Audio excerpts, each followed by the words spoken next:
Om Sahana Bhavatu Sahanao Bhunaktu Sahaviryam Karavavahai Tejasvinavadhitamastu ma vidvishavahai. Om Shanti Shanti.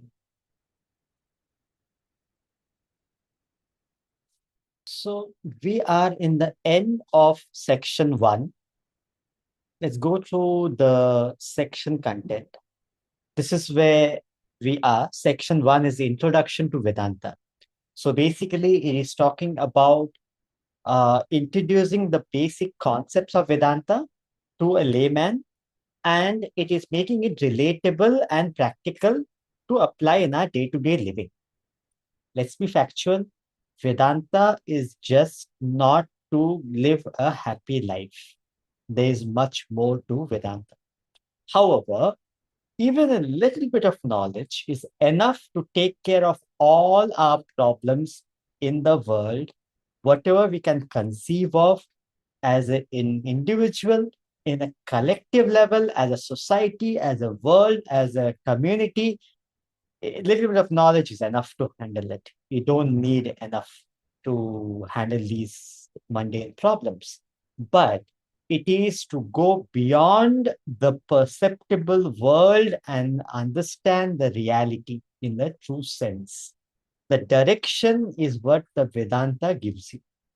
The knowledge is helping us, guiding us to give an indicative definition towards what that reality perhaps could be. It is these great masters who have experienced it, and from their experience, they are guiding humanity towards the truth.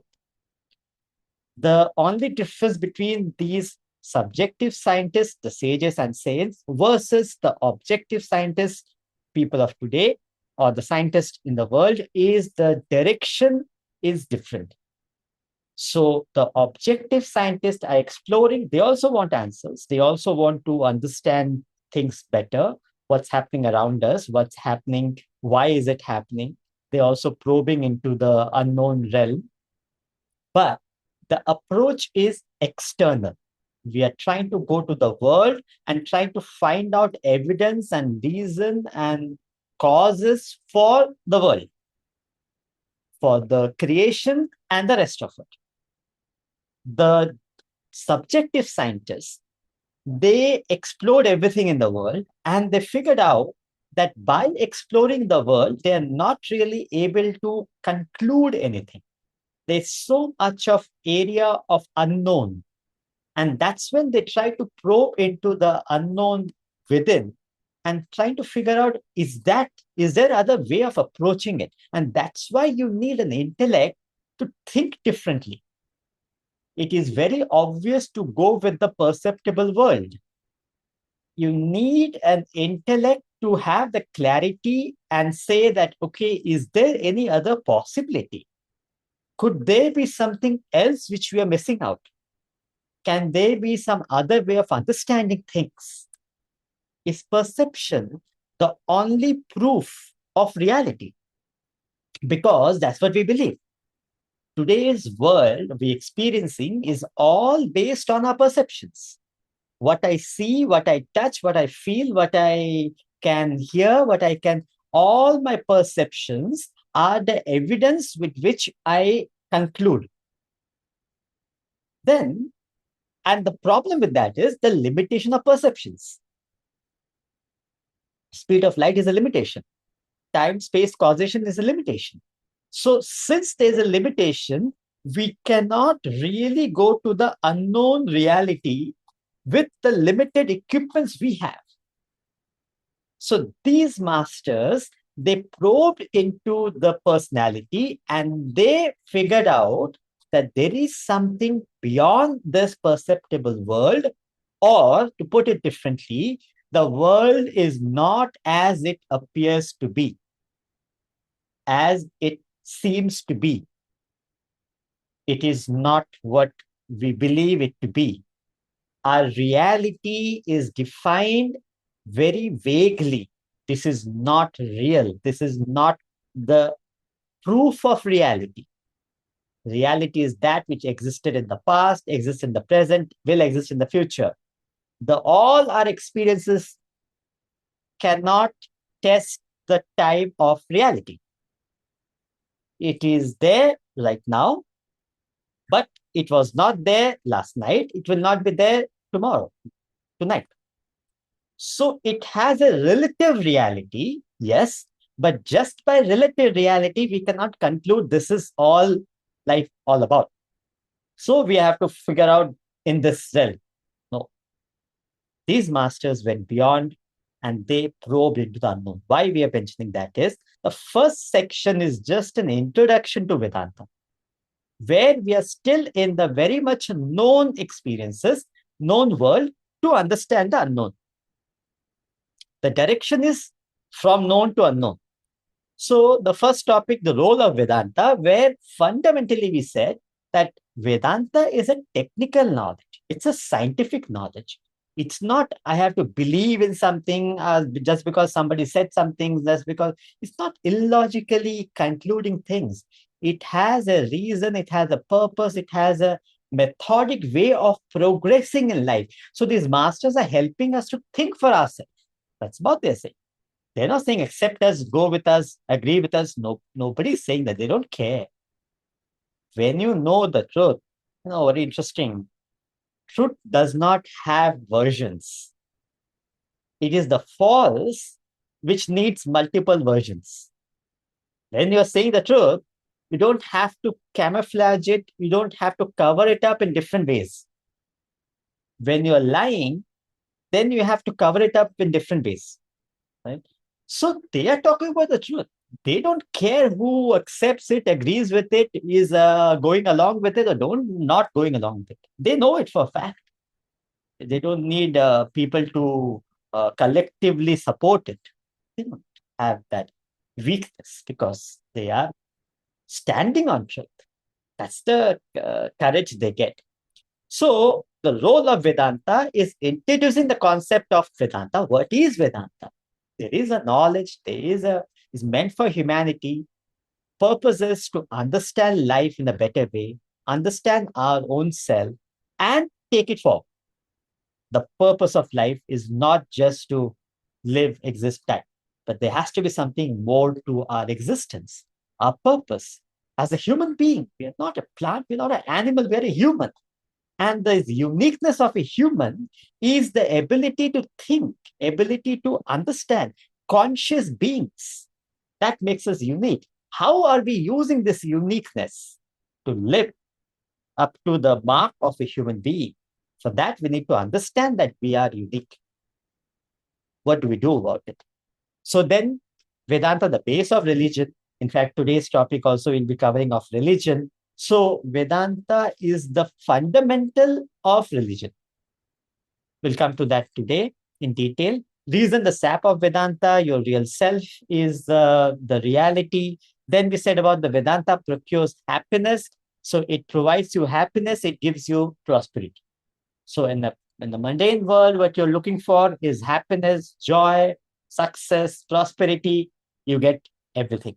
You don't lose anything. You're not compromising. When you are gaining the knowledge, when you're living life of values and principles, you're not compromising with what you already have. You're making it better. Your quality of life is better. You're more lighthearted, you're more relaxed, you're more cheerful, you're more dynamic, you're more optimized with life in your actions. So that's the advantage you get with the knowledge. So there is no compromise of success or peace. In fact, you get more. Because you're working at your optimum level, of course, you'll get success because that's the effect.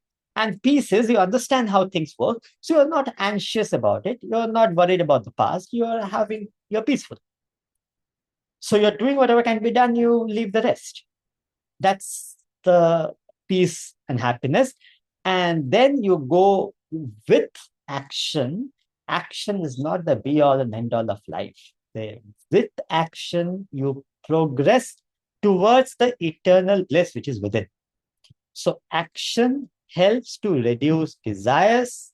Desires are the cause for us to be in the world. So when the purpose of life is to reduce your desires, direct it, guide it, eliminate it. So how do you go about it? That's a knowledge on it.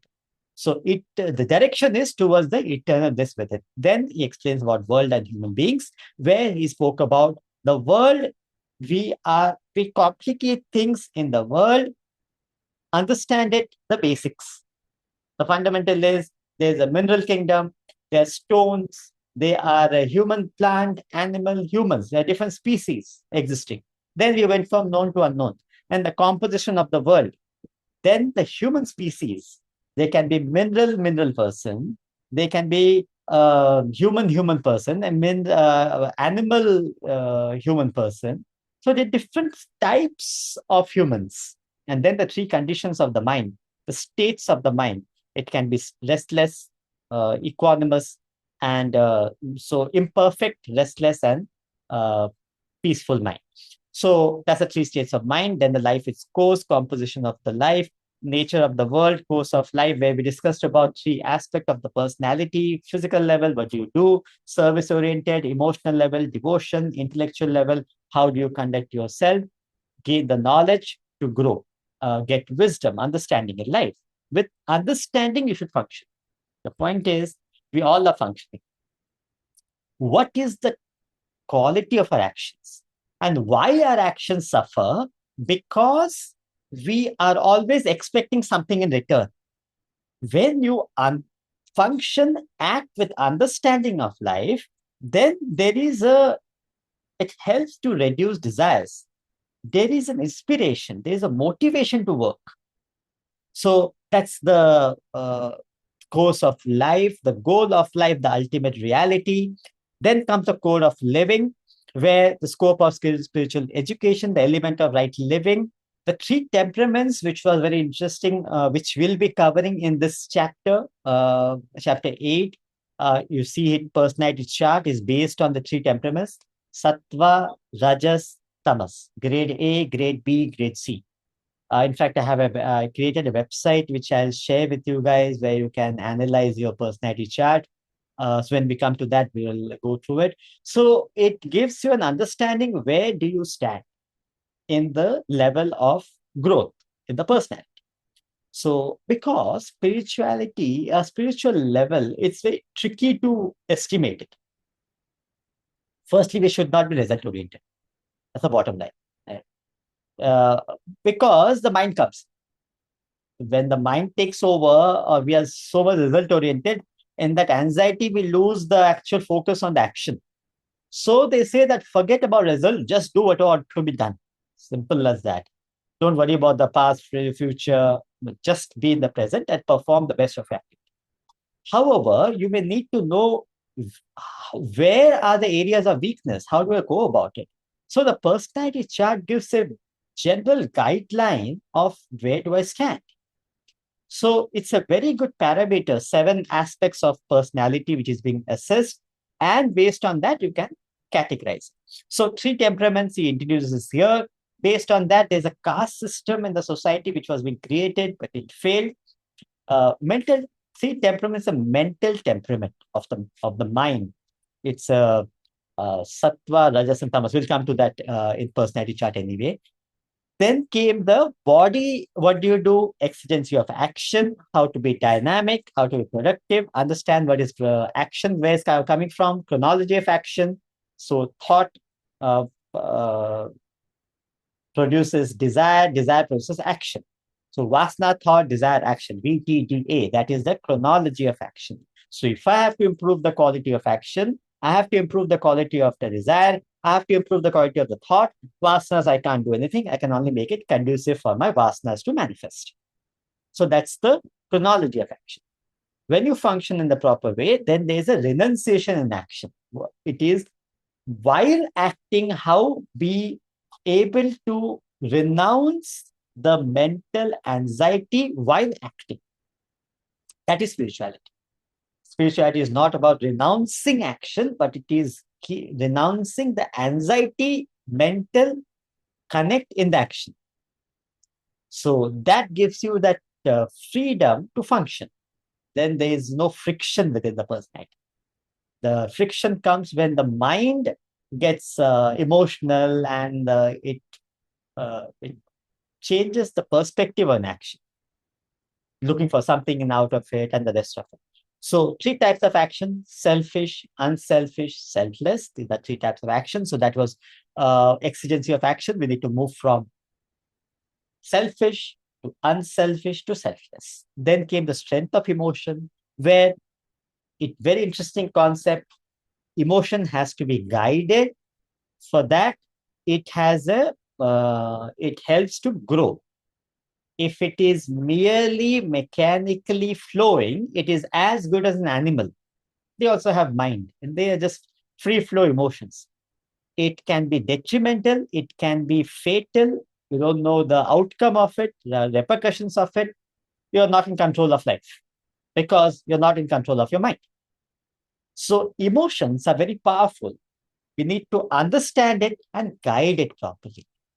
Then it becomes emotion to devotion, directing it towards the higher. It's called devotion.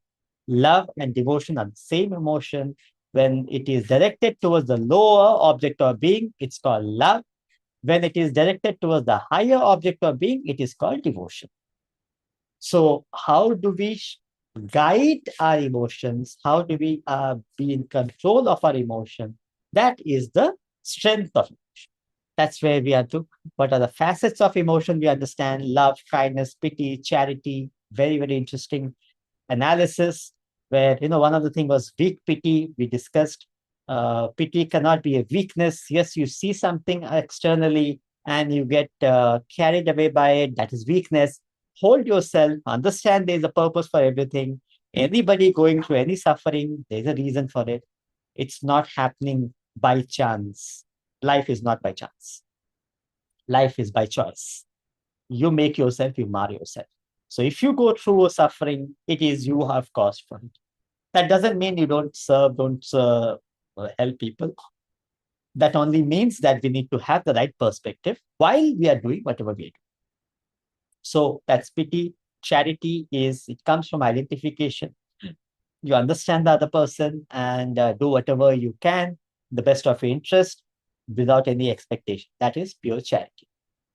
Charitable disposition is what they are talking about, not a mechanical, physical giving, but being charitable at every level of our personality. Whatever we do, we are concerned about others.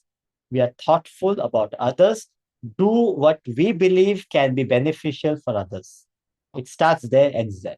That attitude in life is what they're talking about. That is charity. The effects of manifestation is we need to be careful, conscious. How do we manifest our emotions? It can be a very pure emotion. If it is not manifested properly, it can be detrimental for ourselves and others. Very interesting story was given. If you remember, it was talking about a snake which was a sage told the snake, why are you creating such a havoc in the society? Why you're scaring people? Why you're hurting people? That's not the way to function. Conduct yourself. And the snake was very inspired by that talk of the sage. So what it did is, when the next time when the sage came, it was completely dilapidated. It was completely bleeding and it was hurt. And the sage, at his surprise, asked, what happened? How did this happen? And the snake said, it was all your saying. I was so inspired by what you said. So I did not hiss on anybody. I did not scare anyone, and see what they did to me. And the sage said, I never said this. This is not what I meant. You should have no intention to harm anyone. However, you need to protect yourself. So manifestation, you may have to manifest it as if, because they don't understand. Innocently, they will be hurting you. So for that reason, you're just scaring them. That's about it. You don't want to hurt them. You don't want to harm them in any way. So that's the effect of manifestation. If it is not manifested in the right way, it can be deadly, hurtful, harmful. Root of emotion, very, very important point. See, these few message or few concepts are very important. One is chronology of action, one is root of emotion. Chronology of action is talking about the sequence of action. It is important because every step you can work it out and do something about it. Root of emotion is talking about desires, the fundamental cause or a place emotions coming from is the desires. So work it out, figure it out, do something about your emotions. Do something. If you have to do something about your emotions, if you have to control your emotions, you have to control your desires. If desires are without control, the emotions will flow mechanically. You will not be in control of the emotions. So be in control of your desires, guide the desires, have a purpose in life, have an inspiration in life, have a higher goal in life. That is how you can give it a purpose, direction, and then it leads you to the self. There's a desire, leads the self. So it is a desire which is blocking in every religion. They are all talking about the same reality. It is a desire. Either it's Satan, or Shaitan, or Mara. Different religion have different way of putting it, but they all are referring to the same reality of desire failing the self. And the light of wisdom, the last chapter we covered, it is talking at the level of the intellect. So we did the body, exigency of action, strength of emotion was the mind, and light of wisdom is the intellect. How do you use the intellect to reach the ultimate, to become better human being and grow to the state of realization, state of truth? So the veil of ignorance, interesting concept being given. In fact, it will be coming again. The example between the rope and the snake. So the if you understand, the rope is the reality. The child did not see the rope in the darkness, so he mistook it as a snake. And not only that, he thought the snake has bitten him. He's crying, he's howling, he's suffering. He starts believing that the snake is the poison is coming up. He's actually going through that affectation, deep affectation. So, two level of problems. One is seeing things which is not so, seeing a snake where there is a rope. Second level, a deeper level of problem is not only that I saw the snake, I also believe that the snake has bitten me, snake has poisoned me, and now the poison is coming up. So this is the suffering. This is the cause for suffering. So that's the veil of ignorance. It is the ignorance of the rope, which is the veil, which is the covering. Moment the ignorance is gone, which means when there is light, moment to switch on the light, suddenly the snake disappears, the rope appears. So, veil of ignorance.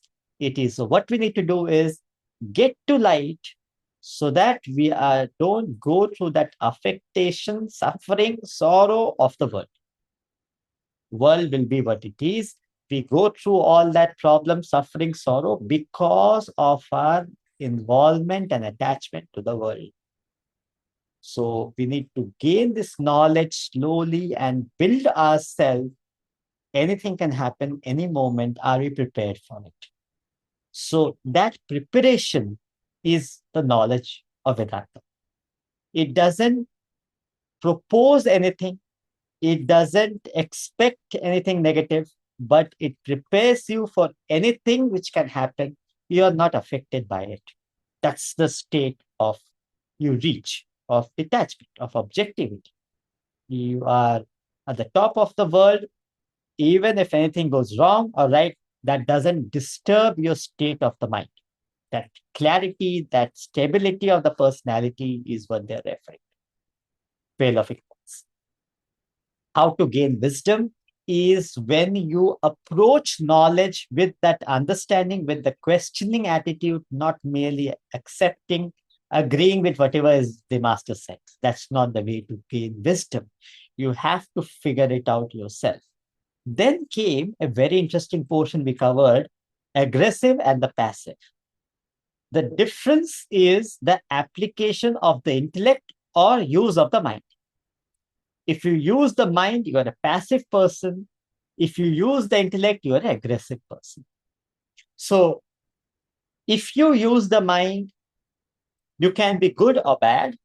So, that's passive, good, and bad. If you use the intellect, you can be good or bad. That's aggressive, good, and bad. This is the what we discussed in the last class, where we said a aggressive person is person who's using the intellect. Passive is one who's using the mind. Mechanical way of doing things. No thinking, no applying, no application, no understanding of life, nothing. He's just mechanically living life. He's doing good because everybody did good. Family is doing good. He's part of a family who's being charitable. So he also carries on with it without any understanding, without any thought. He's just mechanically doing. That's passive good. A passive bad person is he's also doing bad things, bad actions, but he's not conscious of it. He's not manipulating and scheming, but he's just mechanically doing it. It's a passive bad person. Aggressive bad person is smart, he's sharp, he knows how to manipulate things, how to get things done. He's all that aspect is there, but he's negative.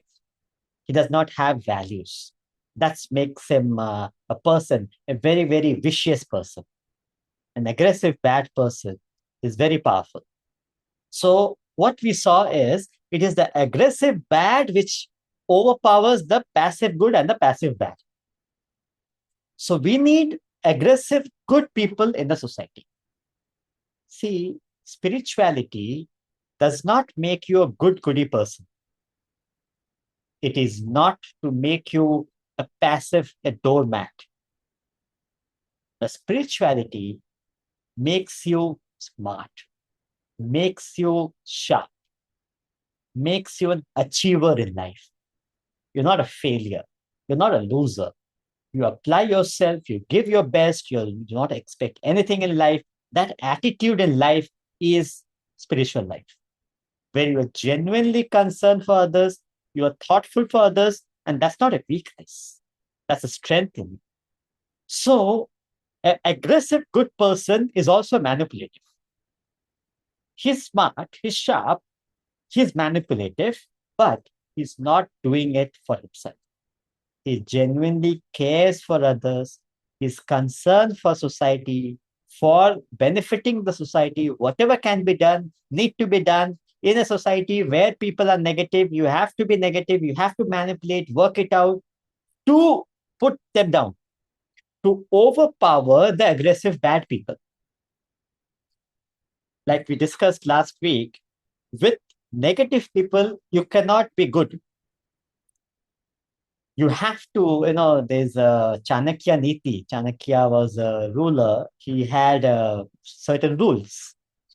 And one of the rule is a negative person, you have to beat him, you have to be manipulated, negative. You have to be in his way to counter it. So that's the world. Now, that doesn't justify killing, that doesn't justify being negative, that doesn't justify being corrupt. No, nobody's saying that. You try the best, whatever can be done, you handle it in a better way. But if it's not happening, you have to talk in their terms, work it out in their words, move on. So that is what aggressive goodness is. That sharpness, the clarity of thinking gives that courage and conviction to function in the right way. And that protects the passive good and passive bad. So the aggressive good people are able to handle the aggressive bad people, control them, counter them, and they're protecting the passive good and bad people. Otherwise, these people will be completely taken for granted by aggressive bad people. So that's what we did in the last class. The joy of learning is when you start enjoying the learning. And one of the last phase we covered, the knowledge of Vedanta is best grasped between 4 a.m. and 6 a.m. We need to learn this knowledge. There is no other way to grow in life. Knowledge is the only way to help ourselves. We are not fanatics. There's a reason for it. The only way to remove ignorance is light. You have a dark room, you can bring the room vacuum cleaner, you can bring the broom, you can bring the cobweb stick. Nothing can remove the darkness from the room. The only thing which can remove the darkness from the room is light. Similarly, we are steeped in ignorance. We don't know where we are coming from. We don't know where we are going. We don't know when we are going. We don't know what's going to happen tomorrow. We don't know what's going to happen next moment. Any moment. Maybe the speaker may not be there for you. He may not be there. Exists to talk. How do we take it for granted? So, how do we see life? How do we relate to life? So, understand this knowledge is different from, first segregate this knowledge from any other knowledge. All the other knowledge is not helping you to wriggle out from these attachments of the world, the suffering of the world, the samsara. What is samsara? Samsara is not the world as it is believed to be. Samsara is a word used in the scriptures. It is your mental entanglement with the world. World is a beautiful place to be in. There's nothing wrong with the world. Let's stop blaming the world. If I am suffering, if I am affected, if I am not able to handle things, it is because of my involvement in things in the world, and that creates trauma, sorrow, suffering. That is samsara. Mental entanglement to the world is called samsara. So the knowledge helps to give that freedom between the world and you. You understand things as it is. You're able to handle yourself. You're able to understand things. And that's can only happen when you gradually consume the knowledge, break it down, and understand it for yourself. There is no other way. And that's what he's referring to. It's not a part-time, just like that. You have to be committed to the knowledge. There has to be, see the seriousness of what's going around us. And the only solution available to humanity is the knowledge of the Supreme. So we need to consume it slowly but surely. It will help to remove our sorrow and suffering in the immediate case, and it will take you to the right direction. So study and reflect daily upon the truths therein. Do not proceed further until you have absorbed the portion already covered. So whatever you have, so go slow, read less, think more, try to understand it better, and then gradually you build your understanding. And thus, through systematic study and reflection, you gain the light of wisdom, a light that will guide you towards spiritual enlightenment. Today's chapter is culmination of a human life. Why we were talking about this is that in the topic, in this section 1, this is the last chapter of section 1. After that, we'll be moving to section 2, which goes into technical Vedanta. Practical Vedanta is more technical. They will be having the 5 koshas, the layers of the personality. Then we talk about the self-analysis, where we go into deeper into the level of reality. Then there's states of consciousness. This is little subtle. Then the 4 yogas, karma, bhakti, jnana, yoga. We are talking about renunciation, meditation, self-realization. So there is a more subtler aspect in the uh, subject matter. So till here, it is more easy go. You'll find. So culmination of human life, it is the last chapter. It is so the body prepared for progress, evolution, exigency of action. Mind prepared for evolution, strength of emotion. Intellect prepared for evolution, light of wisdom. Having prepared the body, mind, and intellect, now we are ready for the culmination of human life. The role of religion. What is the purpose of religion? The word religion is derived from two Latin terms, re ligare. Re means back again, ligare means to bind, join. Religion is meant to unite one back to the origin, the supreme self. Every human being is born with inherent desires which separate him from the self. The self within is the abode of absolute knowledge, peace, and bliss. So are you born divorced from the self.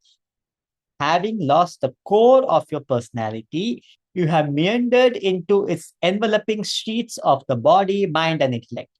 You are now caught up in the maze of perception, emotions, and thought.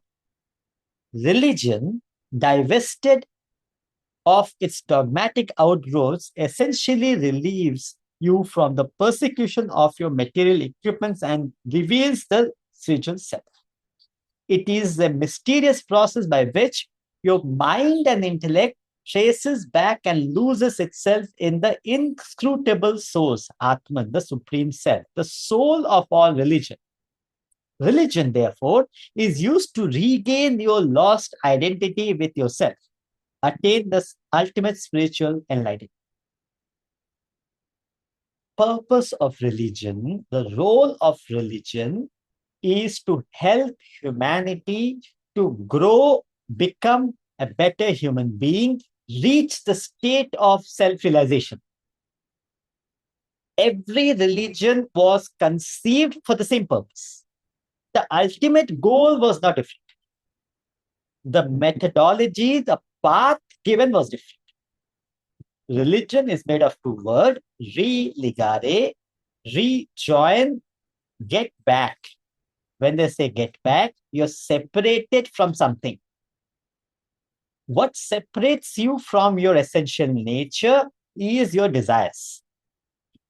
So religion helps to eradicate desires and get back to your real self.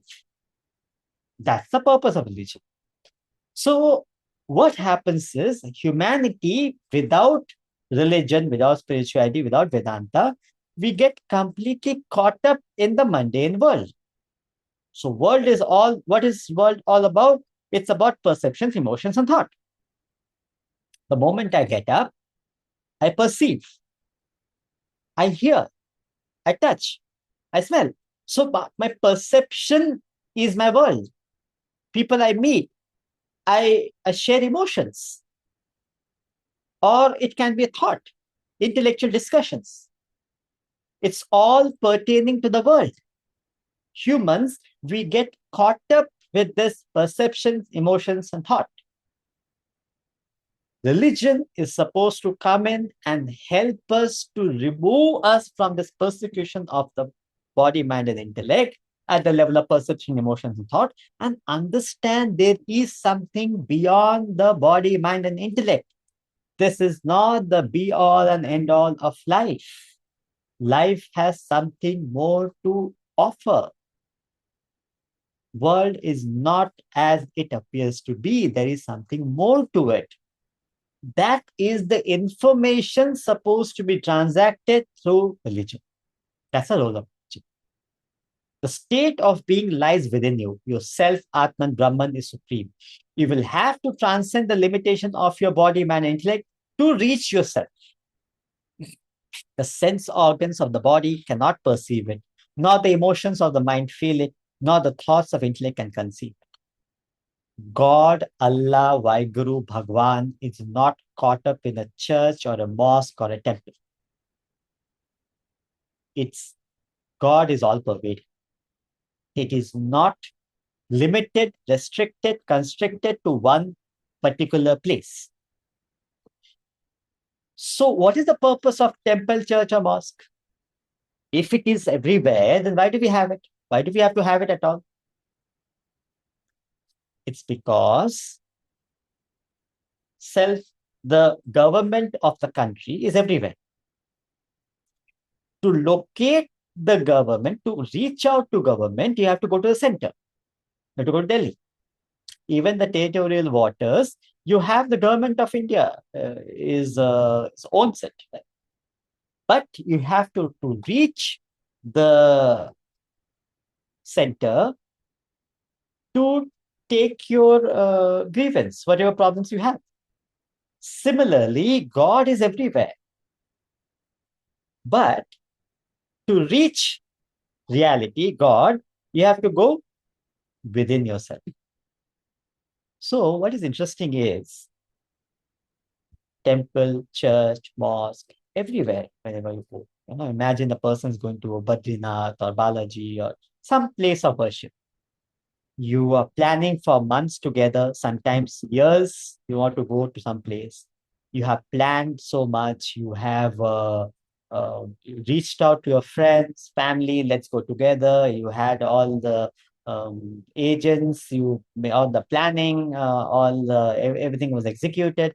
And now, what do? You have to go to Balaji, and you spend time, effort, money to go to Balaji. You reach Balaji. Then what do? You have to take a ticket. You have a VIP pass or whatever tickets you take, and you go all the way. It's in the hot sun. It's not pleasant. You go out of your way. All that is happening. You have reached there, and having spent in the queue, people spend like 6 8 hours, and you reach the Sanctum Sanctorum.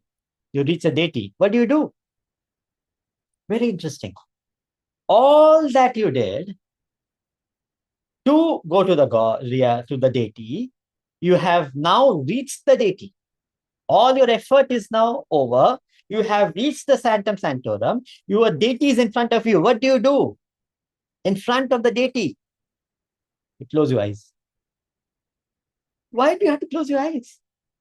Open your eyes, absorb. You have gone to deity. You could have, take the experience, absorb the experience. Close your eyes. Every religion, same thing. Close your eyes. Why do you close your eyes? To indicate God is within you. It is not without, it is within. It is not external, it is internal. So worship has to be internalized. So that's how the place of worship only makes it conducive to turn introvert.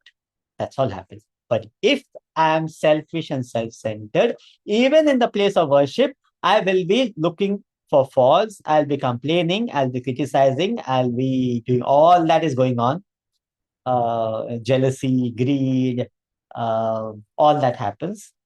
So, mere physical activity cannot change your internal state of the mind. It has to be done consciously with knowledge and understanding. So he says, God cannot be perceived. You can't see God. You're seeing a deity. Deity is representing the reality, unknown. You can't touch God. You can't hear God. You can't taste God. Then what do? You can't feel God. When you go to a temple or church or a mosque, you feel good. Good is not God. You can't think about God. It's not a concept of thought. You can't think about it. Then what are you doing? What am I doing there? It only is a conducive place for us to turn within. Because reality is everywhere. To locate it, you have to go within your personality. There's no other way. So the direction is what they are setting, creating a conducive way. And in the good old days, the temples or the place of worship, in fact, the olden temples are very scientifically designed to harness the energy. That was the purpose. They designed it in a way that they are able to harness the maximum from the environment, the energy, and that makes it furthermore inspiring for a person to pursue the reality. End of the day, the core purpose was not changed. That is a role of religion. That's the purpose of religion. To have a collective movement towards it. That gives a courage. Why religion? When you're doing something collectively, you get a conviction. When somebody has to do independently, he may not have that courage and conviction. So a layman may need that collective way of functioning. But the purpose is not corrupted. See, what religion has become now is not the purpose of religion. That was never the purpose of religion. So religion was always meant for evolution, for growth, for identification. That was never meant to segregate me from you, from others. That was never the understanding. So the sense organs cannot perceive reality, emotions can't feel it, thoughts cannot conceive it. Yourself is a subject, not the object of experience. Hence, you cannot contact the self with your material equipments. You can only become the self, purposing the spiritual path, like the dreamer becoming the waker. Dreamer also cannot perceive, feel, or conceive the waker with the dream body, mind, intellect. Very interesting example. When we come to the states of consciousness, we'll go in deeper detail, but it's a very amazing concept. A dreamer can only transform himself into the waker. You go through three states of consciousness: waking, dream, deep sleep. So, right now, as a waker, you're experiencing a waking state of consciousness, a waking world. Now, when you go to the dreamer is experiencing a dream world through the body, mind, and intellect.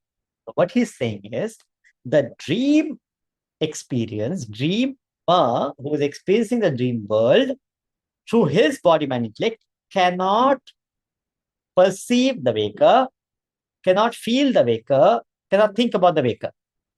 Imagine you have a passport and you are a very dear friend and you go to the your friend's dream and you say, you know what are you screaming, crying? You're not a beggar, man. You are a you are a king. You are comfortably sleeping. You are in opulence. You're sleeping comfortably in the air-conditioned room. And what are you doing here? He has no clue what you're saying because he cannot conceive of the waker. So there are two different states of consciousness. Similarly, the reality, you cannot conceive of the reality. Being in the waking state, you cannot perceive, you cannot feel, you cannot think of the reality. It's a different state of consciousness. So we can only become the reality. Like the dreamer can only become the waker. Once you become the waker, thereafter, whatever was happening in the dream becomes an imaginary projection. You understand it as an imagination. Similarly, what these masters are saying, once you become the truth, once you realize your real nature, self-realize, automatically you will see that this vivid, solid world is just like a dream.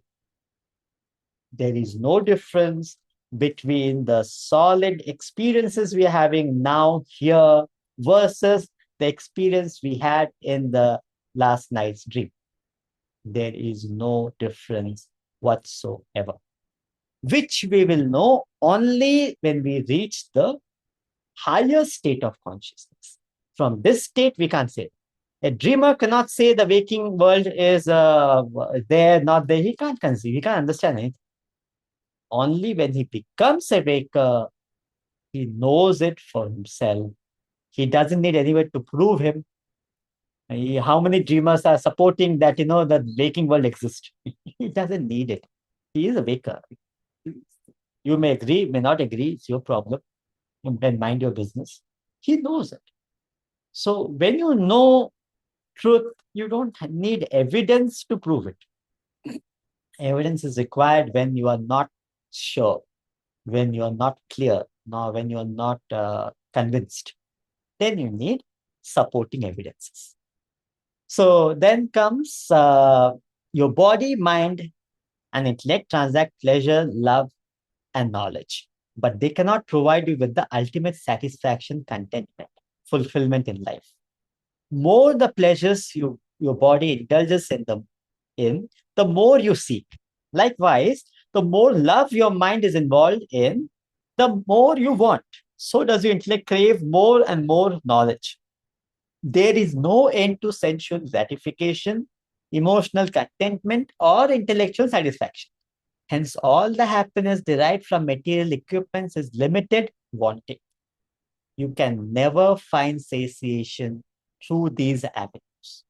For attaining the absolute happiness, you will have to go beyond the precincts of your body, mind, and intellect and reach the self within. Therein lies the absolute happiness that you seek in vain in the external world. Innocently, ignorantly, we are running after the world without realizing that there is no way we can get any form of satisfaction by pursuing it in the world. It can be at the physical level. You keep on indulging, it creates much more reason to indulge, and you keep on going, there is no end. At the emotional level, you keep on asking for more. Intellectual level, there is no end to knowledge. So, if you have to understand, if you want to go to an end, if you want to find out, is there a goal, a purpose, an end to all this? You only have to reach the self, pursue the self, and only then you can reach that. Now, what is he saying? You are infinite. Simple terms, what he's saying. You are the self, you are infinite. You will never compromise with finite. World provides finite, but it appears infinite. I'll explain. The world, you contact the world. You get a finite enjoyment. But the mind believes that enjoyment is forever. You have one mango. 6 months you have not had mango, you had the mango. You get an extreme joy. Amazing. The first mango you had, the best of the taste, you loved it, you were looking forward for it, you asked for it, you got it. Right? Second mango, enjoyment is reduced. Third mango, same taste, same quality, enjoyment is reduced. Fourth, fifth is a torture. You know what? I'll have it later, not now. You're not able to have it. Though you love that taste, there's no problem with the world, no problem with the quality of the mango, no problem with the sense object. But your senses are not able to experience the enjoyment because of the limitation of the sense objects, organs. So you are trying to gain infinite happiness with the limited sense objects, organs we have. So you can never get it. Same at the emotional level. You expect, there's a hope that the person you met for the first time, let's say you had a love marriage, first time you met a person, excitement, high excitement. You get married to the same person. You know the person from childhood. Different experience, a different level of enjoyment. Right? You're continuing with the family, children, everything is there. The quality of enjoyment or the experience is not the same. It has changed. Or it can be at the intellectual level. There is no end to knowledge. You keep on gaining more and more and more and more. So, unless you define the purpose of knowledge, we discussed last time, is information has to convert into transformation. That's the purpose of gaining knowledge. If there is no purpose, it is infinite. It can just keep on. You keep on collecting. You read one Upanishad, another Upanishad. There are 180 Upanishads. There are further more Upanishads which are written later, the authentic one, 180. Then the Vedas are there, Rig Veda, Sama Veda, Yajur Veda. Then the Prakarna Granthas are there. Atma Bodha, Bhajagovindam are one of them. They have more of that. Where do you draw a line? How much you want to learn Sanskrit? You learn master Sanskrit, master grammar, Panini grammar you learn. And then thereafter, you learn the application of the Sanskrit language in different scriptures, in Bhagavad Gita and all the Upanishads and Vedas. Suddenly, you realize your end of your life. Purpose of knowledge is not to become a scholar. It is to convert your personality, to become a better human being. That information has to be converted into transformation. When the purpose is clear, then you have a control in the approach. Merely going into it for your sensual gratification, intellectual satisfaction is not going to end. There's no end. So you therein lies the absolute happiness that you seek in vain in the external world. You are seeking in the world which is not there. The problem is not the world. Stop complaining about the world. You're looking for something which is not there. That's the problem. No, there's a very interesting story. It's by, I think it was in Swami Ramatirtha gives it. So what happens is one lady is looking for a key, house key. So she is looking everywhere and she's so panicked and she's so anxious and so people around they feel pity and they start searching for her. So start helping her. Okay, how's the key? Does it look? It's a metal. It's all that she says. And okay, then they're like 10, 15 people. Everybody's searching together. And good 15 to 20 minutes they search. Nobody could get anything. Then they asked, ma'am, where was it? No, where did you lose it? No, we can. She said, some other place. So the people were surprised. Why are you searching here? When it was lost there, why are you searching here? No, there is no light there.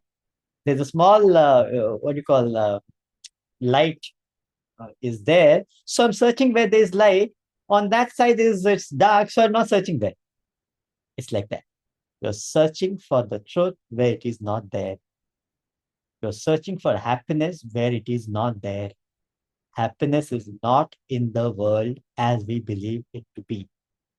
It is not the people, it is not the object of being which gives you happiness. It is your relationship with the world which gives you happiness. So it is an internal state of the mind. You can be in the best of the situation and make a hell of it. And you can be the worst of the situation, you can make a heaven. That's what John Milton says in John Milton's Paradise Lost. Says, it's all in your mind. You can make a hell, a heaven, a heaven, a hell. So it's how you relate to the world. And that relationship is possible to be improved by understanding the world properly, by not expecting. When you are seeking happiness in the world, it's a vain. There is nothing there. Swallow. However, the mass of humanity perceive pleasure and joy in the object and beings of the world. People actually experience it. Hence, they go after them. But these objects and beings present only a false glamour of pleasure and joy. They inherently lack it. This truth is never accepted, as people claim the experience to be just the contrary. Even those who profess to know the truth are not well established in it. They understand it academically, not really to live by it. Hence, it becomes virtually impossible to convince people of the absurdity of worldly pursuit while they firmly believe in and continue to draw their share of happiness from it. This is a very interesting derivation from the scripture. We'll take it and we conclude with this. The strange phenomena of deriving happiness from where it does not exist is well portrayed in the reflection of light. This is from scripture. So a sun above is one, while the reflections of the sun are innumerable, countless, reflecting media in the universe. There is light in the sun alone. So there is only one sun. But the reflections are many. Now, if you have to locate the sun, you cannot go to the reflections to find the sun. They are just looking like sun. They are behaving like sun. They are not the sun. So the reflection have no light inherent in them. You appreciate this when you get closer and examine them carefully. So it is with the objects and beings of the world. They do not contain any pleasure or joy. It is the bliss of the self that is reflected in them. What you enjoy is the reflected bliss. You will realize this when your intellect gets closer and examine them. That the bliss is within you, not in the external world. So what you think is giving you enjoyment is not coming from there, it is within you. And when you start analyzing each aspect of the world, automatically you find it for yourself. Like the example we give, there's no joy in the cigarette. Cigarette being the same gives joy to one, sorrow to another. We give another example of a person. One person is waiting to divorce a lady, one person is waiting to marry the same lady.